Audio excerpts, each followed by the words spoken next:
Hello friends and family എന്ന ചിത്രത്തിൻ്റെ ഏറ്റവും പുതിയ OTT അപ്ഡേഷനാണ് ഇന്നൊരു വീഡിയോ ഭാഗത്തെ. വീഡിയോയിൽ മുൻപ് ഈ വീഡിയോ ലൈക്ക് ചെയ്യുക, ചാനൽ സബ്സ്ക്രൈബ് ചെയ്യാൻ വേണ്ടി ശ്രമിക്കുക. ദിലീപ്, ധ്യാൻ ശ്രീനിവാസ്, ബിന്ദു പണിക്കർ, സിദ്ദീഖ് എന്നൊക്കെ പ്രധാന കഥാപാത്രങ്ങളായ ചിത്രമായിരുന്നു ഫ്രണ്ട്സ് ആൻഡ് ഫാമിലി. ചിത്രത്തിന് ഇപ്പോഴും നല്ല മികച്ച പോസിറ്റീവ് റെസ്പോൺസ് തന്നെയാണ് പുറത്തുവന്നുകൊണ്ടിരിക്കുന്നത്. അതുകൊണ്ട് തന്നെ ഏവരുമേറെ ആകാംക്ഷയോടെ ഫ്രണ്ട്സ് ആൻഡ് ഫാമിലി എന്ന ചിത്രത്തിൻ്റെ ഓരോ അപ്ഡേഷനും അറിയാൻ വേണ്ടി കാത്തിരിക്കുകയാണ്. ഫൈനലി ചിത്രത്തിൻ്റെ ഏറ്റവും പുതിയ OTT അപ്ഡേഷൻ ഇപ്പോൾ ആരാധകർക്ക് മുന്നിൽ പുറത്തുവന്നിരിക്കുകയാണ്. ആ അപ്ഡേഷൻ മറ്റൊന്നുമല്ല, ചിത്രത്തിൻ്റെ OTT അവകാശങ്ങൾ മിക്കവാറും ജിയോ ഹോട്ട്സ്റ്റാർ എന്ന OTT പ്ലാറ്റ്ഫോം സ്വന്തമാക്കുമെന്നാണ് റിപ്പോർട്ടുകൾ സൂചിപ്പിക്കുന്നത്. ചിത്രം ജൂൺ ജൂലൈ മാസമായിരിക്കും OTT റിലീസ് ചെയ്യാൻ പോകുക. കാത്തിരിക്കാൻ നമുക്ക് ഫ്രണ്ട്സ് ആൻഡ് ഫാമിലി എന്ന ചിത്രത്തിൻ്റെ കൂടുതൽ അപ്ഡേഷൻ അറിയാൻ വേണ്ടി.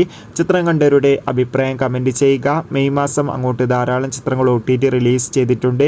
ചാനൽ ഭാഗം പരിശോധിച്ചാൽ കാണാം.